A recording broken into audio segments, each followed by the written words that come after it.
U.S. The Pentagon is reportedly preparing to deploy 1,500 soldiers to Minnesota as protesters continue to cause chaos for immigration agents in the state.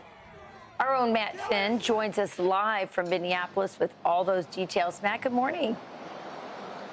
Good morning to you, Rachel. Well, we're entering week 3 of the unrest here in Minnesota, and the clashes between protesters and law enforcement are showing no signs of slowing down. Shoot yourself tonight! Do it!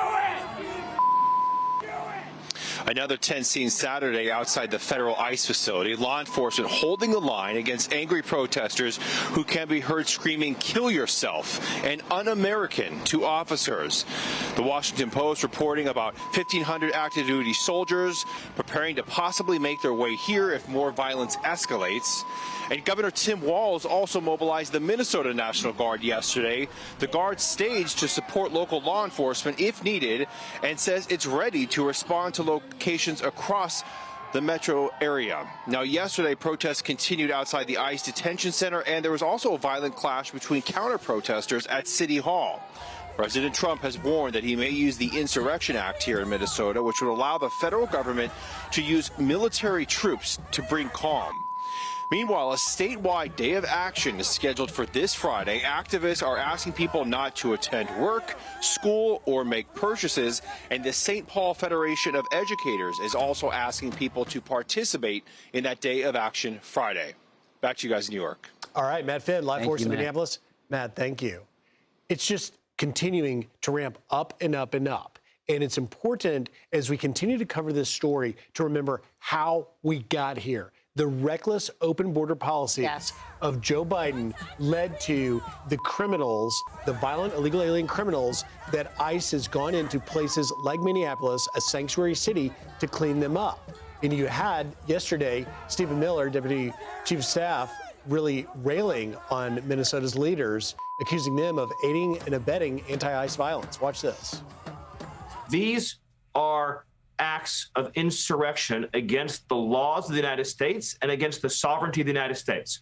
Foreign illegal aliens who broke into this country, who then raped children, who committed human trafficking, sex trafficking, drug trafficking, protected, shielded, sheltered, coddled, defended at every level by the leadership in Minnesota. And then when ICE goes out to make these arrests, they unleash violent mobs to attack, assault, and impede ICE officers, and they refuse to allow the city police to protect those ICE officers in the conduct of their duties, willfully aiding and abetting this violence. I thought the key word there, talking about insurrection there from Stephen Miller. Yeah, I thought they were against that. Well, and if he's talking about insurrection, maybe we're going to get the Insurrection Act. Yeah, oh, right. Who knows, from President Trump. But I couldn't help but think, we're a day before honoring and celebrating the life of Dr. Martin Luther King. What was his message? Nonviolence, peaceful protests. Doesn't appear like we're seeing any of that in Minnesota. No, not at all. It's also, there's a long history, of course, on the left of having these kind of like shock troops from, these like, activists who will create violence, create chaos, trying to destabilize the things that the administration is trying to do, things that are wildly popular. The president has a mandate. He won. The border issue, as you brought up, was front and center. Democrats recognized they were on the wrong side of it. And so now what they're saying is, we don't like the way you're doing it. And again, they find themselves on the side of, just like Kilmar Abrego, they find themselves on the side of all the people that we put up on the wall last week, showing that there were murders, rapists, as Stephen Miller said, and people who've committed terrible crimes, people that every parent would want off the streets. I think the political question here is, this is not talking about affordability from the Democrat side. Is this really what their voters want? Maybe their voters on the far left, but what about the people in the middle? And again, another thing is, Minneapolis is the home of Ilhan Omar, a deeply, deeply unpopular figure, and she has become front and center on this as well. So I think it all is not— Throw in some fraud? Yeah, exactly. She's suddenly like $30 million richer now, and we're uncovering all this daycare fraud.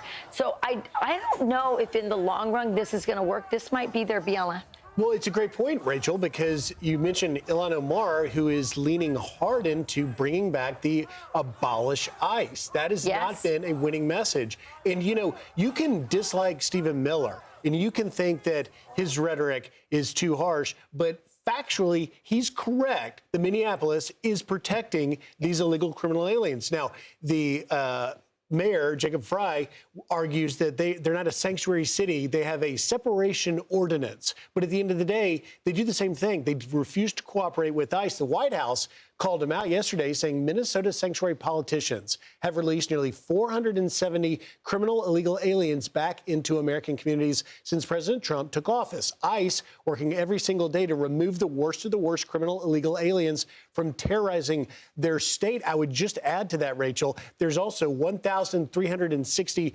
violent illegal criminal aliens currently in custody in Minnesota jails held by authorities. And yet all ICE is saying is just hand them peacefully to us. Don't release them to the streets. It keeps the community safer, and we don't have ICE having to make arrests at large. We know a lot of these protesters are paid, but among these protesters are a lot of rich Edina moms pining for their 1960s protests in their university days. Those ladies are protected from a lot of this. Their kids are not getting crowded out in schools by illegal aliens because they're in private schools, and they're living in neighborhoods that are, protected or gated. So they are among the paid protesters, but I do not think that they represent the common sense people. The problem in Minnesota is common sense people are cowed into silence. They're so afraid. I mean, you saw that with the crime being committed in the daycares. Lots of good people saw the corruption, but were so afraid in that political environment in Minneapolis of being called racist for calling out the corruption. Yeah, and we'll see as we continue to cover this whether or not the really frigid temperatures will dial things down. There's calls for more protests today and coming this week. I'm Steve Ducey. I'm Brian Kilmeade. And I'm Ainsley Earhart. And click here to subscribe to the Fox News YouTube page to catch our hottest interviews and most compelling analysis.